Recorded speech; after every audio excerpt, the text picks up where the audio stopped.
Hello and welcome to the F&O Show on Bloomberg Quint Live, India's first digital live streaming business news service. I'm Darshan Mehta. Good morning, Agam. Good morning, Darshan. I'm Agam Akil. The headlines. Indian markets stage a recovery. Nifty trades about 10,050, opening in trade, and the India VIX advances. And open interest surges in Torrent Pharma as traders take fresh positions in its stock futures. ICICI Bank is the top gainer on the Nifty after posting a profit in the second quarter. Asset quality also improves. And the weaker rupee and lower inventory gains may take a toll on BPCL's profit in the second quarter. And Lion Air flight flying from Jakarta to Pankal with 188 people on board have crashed into the Java Sea. Now, on Friday, Arvind received the NCLT nod to demerge its branded apparel and engineering business into separate entities. This demerger will be effective from the second half of November. And to discuss about this in detail, we have Yatin Mota, who caught up with the executive director, Kulin Lalbhai, and started by asking about the timeline of the demerger and about the listing of the separate entities. This is what Kulin Lalbhai had to say. Listen in. Now that we have got the NCLT nod, the delisting of brands and Anup Engineering should happen sometime in the next 3 to 4 weeks. And post that, there is a 2-month process for the relisting. So we expect the two businesses to get relisted in January, the first half of January. Okay. Kulin, if you could tell us how really will the management focus on each of the businesses? Will there be separate management teams for each of the businesses? Because you have been talking about big plans to grow your branded apparels business. The textile business, of course, is the business that would be continuing, and also the engineering business has unique growth opportunities. So, for each business, how does the management team really stack up, and how do you see them growing moving forward? In fact, all three businesses have always had completely separate management. So the way Arvind is structured is that we have always had a professional team driving growth and the day-to-day operations and all key aspects of each business. In fact, for all of our businesses, our management teams have been in place for a very long time. For textiles and brands, the CEOs and the MDs have been in place for more than a decade. So in that sense, there is absolutely no change in the way these businesses will be managed. In fact, this is a financial event. It would have no restructuring required whatsoever on management. Of course, the three companies would now have 3 different boards. But as far as the management of the company is concerned, there will be no change whatsoever. Okay. And Kulin, would it be fair to assume, since the branded apparel business provides strong growth opportunities, the focus of the group would be branded apparels, or would it be unfair to assume that the focus would be on the branded apparel business, because the textile business and the engineering business also are fairly large enough and have equal growth opportunities? No, not at all. It means the opposite. The only reason we would split it into 3 completely separate companies is we believe each has a very exciting growth trajectory. Otherwise, we do disservice to the shareholders of each entity. So because we believe that each of them has a very strong opportunity in the next 5 years, that's why we have created 3 focus companies. As far as textiles is concerned, we are getting into a large capex cycle of 2,500 crores over the next 5 years, to double the size of the business from 6,000 crores today to 12,000 crores. So we are getting into a growth phase in the textile business after a long time, since we believe there is a structural shift happening in trade towards South Asia as far as exports are concerned, and there's a booming domestic opportunity.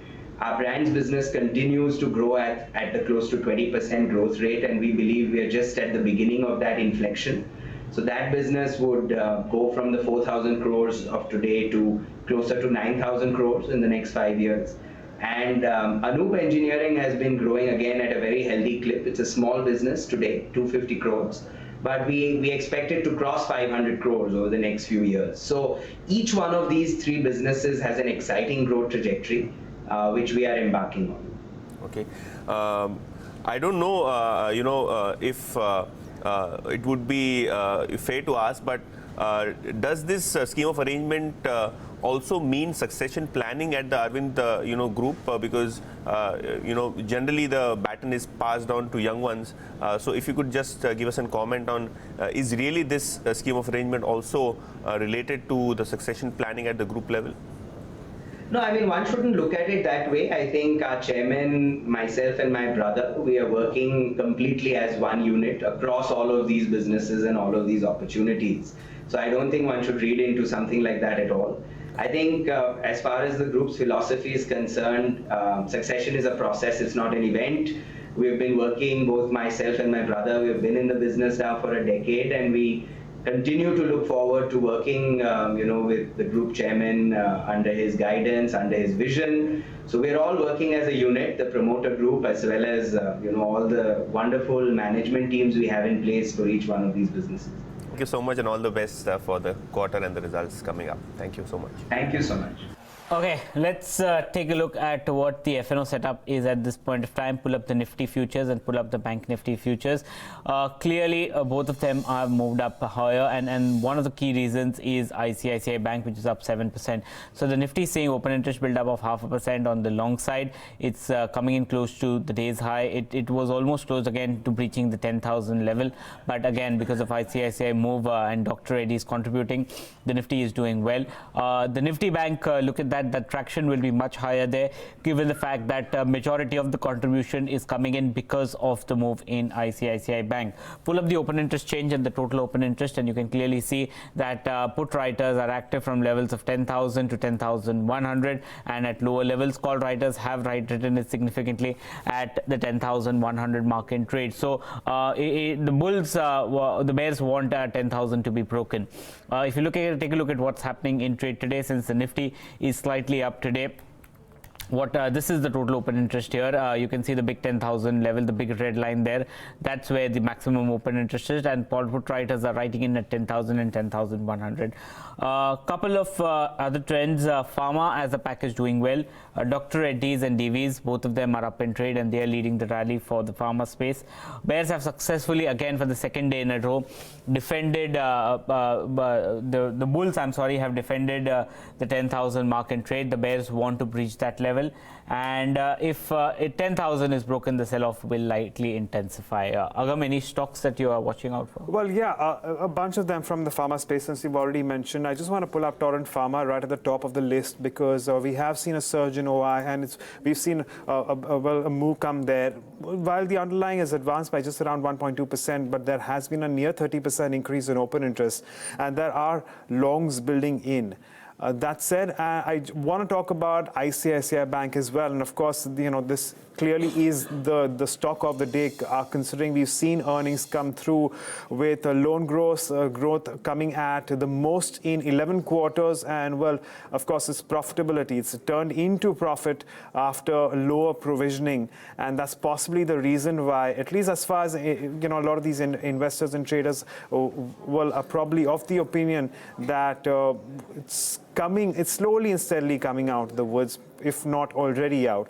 But we have seen a 15% increase in open interest there as well. And for now, we're seeing a lot of strength coming through in ICICI Bank as well. Darshan, what else are you spotting? Yeah, three stocks I want to highlight. First of all, it's Raymond. Second day in a row, post the numbers. The counter has managed to inch up significantly. It's up 7% the last time I checked. It's now moved up to 9%, so close to 20% gains coming in the past two trading session. But remember, Raymond's from the peak has corrected almost 45%. So a pullback is something that we're seeing post a strong set of numbers. SRF is the other one. Hasn't moved too much in trade today, but look at the open interest build up of 12%. So there is definitely something that's cooking on the counter. And IndusInd Bank is something that I have in focus. Open interest build up of 2%, but not too high. But the counter continues to grind in lower. The exposure to Ireland FS seems to be the big talking point that investors have, and the big concern point also that investors have. So IndusInd Bank is something that is not doing well. But before we get our guest on the show, here's a reminder. If you have any queries regarding futures and option market, you can call us on 02245404141 or write to us on Twitter, Facebook with the Ask BQ hashtag. Okay, let's welcome our F&O experts for the day. Nirav, Chheda of Nirmal Securities and Chandan Taparia of Motilal Oswal Securities join us on the show. Good morning to both of you. Nirav, I'll start with you. Good morning. How does the trade setup look like? We've come very close to the breaching the 10,000 mark on the lower side, but the market seems to be pulling back from that level. Your view on the Nifty or the Bank Nifty, whatever you want, and a trade setup and a strategy there. Yeah. Good morning. If I talk about the Nifty, yes, it has come very close to breaching the 10,000 levels. The 9985 levels are also the previous swing bottom for Nifty, and that continues to be a strong support area. Having said that, the 10,000 put strike has about 32 lakh shares of open interest, and that is also the highest amongst puts and calls. So I believe that will act as a strong support area on the downside. If you look at the rollovers for the index, the rollovers have been good, have been stronger than average from the last 3 months. So I believe Nifty is likely to witness a little bit of bounce at current levels. The PCR has come up. The VIX is clearly high, but still, it is showing signs of, coming down. So I believe Nifty can probably bounce towards the 10,300, 350 odd levels, and probably then again, take a breach of 10,000 after that. But till for now, for the first half of November, I believe Nifty should remain up, and that is why I believe one should be buying Nifty futures at current levels with a stop loss of 9950 and a possible target of 10,250 and 10,300. Okay, so there you have it. Nirav is suggesting to buy futures at this point in time. However, the stop loss should be maintained at 9,950. Should that arise, where we're likely to see some challenges come through for those who are long in the market. But Chandan, good morning to you as well. Again, we've seen the Nifty inch towards 10,000 mark and come back up again a couple of times actually. How are you reading these cues now, and how would you go about employing futures or options in these markets? Yeah, good morning, Aram. In last couple of trading sessions, the market is continuously making lower top, lower bottom formation. And if you remember, even on the last trading session, the Nifty made low near to 10,000, recovered well, but again the bounce is being sold in the market, and that same is exactly going to happen. However, we have multiple support near to 9952, that is the previous swing low and the 52 weeks low in the market. But the problem is market is recovering from the lows and the follow-up is missing and bounce is being sold, and that is the concern. Second thing is that today market is up by 40 points if Nifty is concerned. But why the volatility index is up by around 5.5%? If Nifty moves up, volatility has to cool down, and that is not cooling down until VIX doesn't go below 17 or 16 zone. The limited upside could be seen or bounce could be sold in the market. So as of now, I am expecting market to remain in a broader trading range between 9952 to 10,250 kind of level. But on immediate basis, if bounce is being sold till 10,138 is not taken decisively, I think the bounce could be sold, and again market is potential to test the 10,000 kind of level. Okay, that's the view that's coming in. Chandan, what about stock-specific strategies? What are you recommending for today? Yes, stock was positive on the Titan. The stock has been holding the gains from last 4 trading sessions. It surpasses falling supply trend line and holding near to its 50-day exponential moving average. We have seen built up of long position in the counter. So recommending to go long with the stop loss of 786 and expecting it to move towards 840, 845 kind of level. Second trade is sell on IndusInd Bank. We have seen the interesting momentum in most of the private bank. ICICI and Axis banks are moving up, while HDFC, Yes Bank, IndusInd Bank, Kotak Bank are falling down. And I think the weakness in IndusInd Bank could continue. Even after the market recovery, the stock is falling down from last 3 trading sessions, which indicates that weakness could persist in the counter. So one can sell with a stop loss of 1440 for the downside target towards 1360 kind of level. Okay, Nirav, how about you? You're also betting on 2 longs at this point in time? Yes. See, the first one is a buy call on BEL. BEL after a long fall from 180 has witnessed good consolidation and very good volumes at the lower end. I believe this stock can come up towards 100 odd level. There's some long creation which has gone on into this stock, so it can come to 100 probably in this expiry. So one should be buying with a stop loss of 82 on the futures. The second one is a buy call on Lupin. If you see, Lupin broadly has consolidated it hasn't really fallen from for a long time in the last few weeks. From 1000 it has consolidated to about 800 820 odd levels, which has been a good support area on the lower end. So I believe one can be buying this stock. It is slowly making a higher top higher bottom on the weekly, and very likely to reach 1000 probably in the 3-4 weeks coming ahead. So one can be buying at current levels with a stop loss of about 850 and a possible target of about 930 for a trading perspective. Okay, that's the view that's coming in on all the stocks. Let's get in all our viewer queries at this point of time to see which stocks can be spoken about. Pankaj Joshi wants a view on ICICI Bank. That's the query that's coming in on YouTube. So, Chandan, any view on ICICI Bank? Yes, we have positive on the ICICI Bank from last couple of days, or in fact in the last series when entire Nifty fell down, this stock was holding the gains, and we have seen put writing at 310, 320 strike. After a long consolidation, the stock was holding the 50-day exponential moving average, and now today is given a consolidation breakout beyond 333 kind of level. So now till it remains below 333, the stock has potential to move to us 345 and 349 kind of level. So I think one can continue to hold the long position by putting the trailing stop loss of 333. In private bank, we have positive view on only on ICICI and Axis Bank, while other banking like Kotak Bank, IndusInd Bank, and other stocks are likely to be under pressure. But as of now, one can continue to be with trailing stop loss of ICICI Bank with a stop loss of 330 for the upside targets.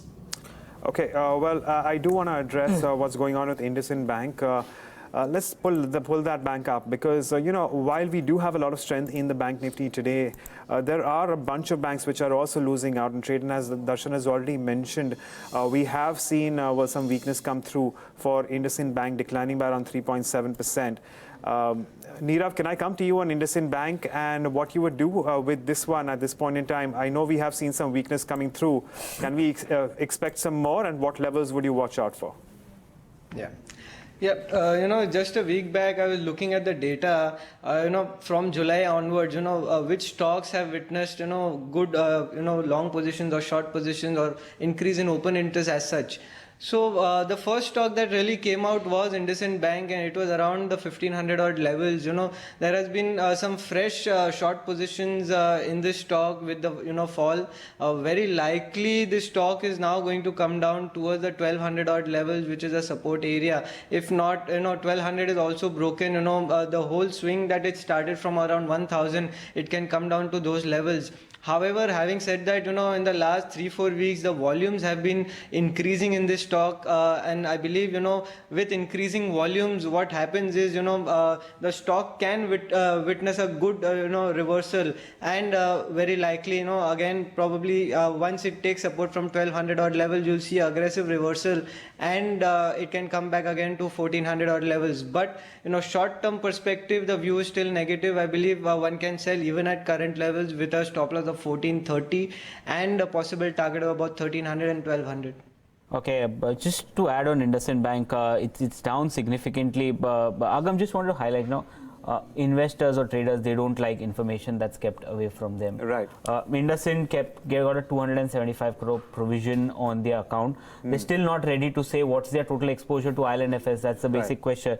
Why will someone, if the management is not ready to share? The other example is look at Piramal Enterprises. Now, they're not ready to say what their exposure is to real estate players. You can go across to lower apparel, you can see the number of empty houses. That's it. They're saying that everything is well. So that's the basic premise what's happening. If info is kept away from there, that's why such things are happening. I believe we have a viewer query also on. Right. Well, I think some very pertinent points made by Darshan specifically on these NBFCs, and we'll continue to track that, but we'll go across and take a query from Paras Joshi, who calls us from Rajkot, Gujarat. Paras, good morning. Thanks for calling in. Tell us, what would you like to know from our experts? Good morning. As it has been a bearish market and the bearish view on Tata Motors, I bought 165 put at 9.9. I would like to know whether this is a reversal towards the bullish end, or should I stay there? Okay, let's pull up Tata Motors, shall we, and see what it's doing right now. And also, if possible, we can take a look at that specific put because at this point in time, of course, we are looking at an uptick of around 4.5 points. It's currently at around 173. The 165 put is at 7.7, and it is slightly below the entry mark. That said, I'm going to throw it over to Chandan. Chandan, how are you viewing Tata Motors, and what would you advise the viewer to do with the specific put that he's taken? See, overall the structure of the counter is weak, but now after the weakness of last 7-8 weeks, it is finding some consolidation. 2 days back, it made low near to 165 and now recovering to 173, 174 kind of level. So some bounce could be shown, but again, the stock will be under pressure. So what I suggest, he can continue with the position by putting the trailing stop loss of 180. Or second suggestion is exit now. If it bounces to 180, 182, then initiate the fresh buy and put activity. Because as of now, the setup says that weakness is continue, but the daily chart indicates that some bounce could be seen, and then again selling pressure could continue in the counter. That's the view on Tata Motors. Vivek Kanodia has a view. He actually wants a view whether it's a good idea to short RBL Bank and Apollo Tyres. So Nirav, what's the view on both these counters? Should he short? Yeah. See, for RBL Bank, the answer would be no. There has been a smart recovery in this stock from about 450 odd levels, and that has been with volumes.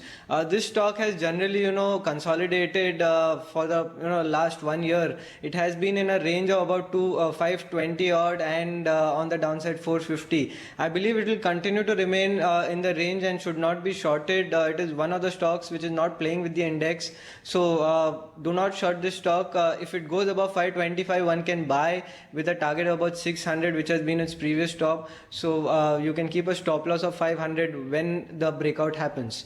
The second stock, Apollo Tyres. If I look at Apollo Tyres, the whole chart structure continues to remain negative, and I believe this is one stock which should be shorted near resistances, and the resistance is placed around the 220 odd levels. There has been some good short built up also in this stock, so that will also help. So at 220, I would suggest one to short or below the 195 odd levels. So at this moment, I would not suggest to short. Probably wait for a little upside of 220 and then short it. Okay, with that, we'll take a moment to thank Nirav, since he has to leave, to join us and take us through his views as well as solve some of our viewer queries. Thanks, Nirav, for joining us. But I will move on and take the next query from Debarpan Sarkar on YouTube. And I will take this query up with Chandan. His question is, can he buy the straddle on the Nifty, that is the 10,200 call and the 9,800 put? That's the strategy Debarpan wants to employ, and this is of course a long straddle. This is actually a strangle, if I'm not mistaken. But Chandan, can you advise the viewer on this one? Should he go long on such a strategy? See, looking at this expiry, we have 32, 33 trading session for the next series, and the already volatility index is near to 20 level, and so that's why it's not as advisable to go with the long strangle of buying calls and puts of OTM, because what we understand that now, even if market remain in range of 300-400 points, is not going to get benefit, and as of now it seems that even if Nifty declines, it will find support near to 9952 and then 9800 zone, while on the upside it will find hurdle near to 10,333. So expecting a broader trading range of 300-350 points in the market, and that's why we are not suggesting to go with the long strangle as of now, given the volatility and the time value of the options in the particular strikes. Okay, let's get in some other queries. Vaibhav Bhanushali wants a view on Yes Bank. What about it, Chandan? No, as I mentioned that if someone has to be into the private bank, and ICICI Bank would be the preferred pick, followed by RBL if someone has to look at the investment. But the negativity could continue in most of the other private bank, including IndusInd Bank, Kotak Bank. Yes Bank could continue to be under pressure. The stock is continuously making lower top, lower bottom. Even on the last trading session, it recovered from the lows, but again today follow-up is missing. And even after the up move of the bank Nifty, the stock is not participating, which indicates that shorts are intact in the counter and built-up of shorts are clearly visible. So till it remains below 195 kind of level, I think weakness could continue to take it to us 170, 165 kind of level. Okay, we've run out of time, so I'm going to ask Chandan and thank Chandan as well for taking us through his views and solving some of our viewer queries. But keep your queries coming in. We'll have as many addressed as possible. With that, it's a wrap in this edition of the F&O Show. But for more news and updates, stay tuned to Bloomberg Quint Live.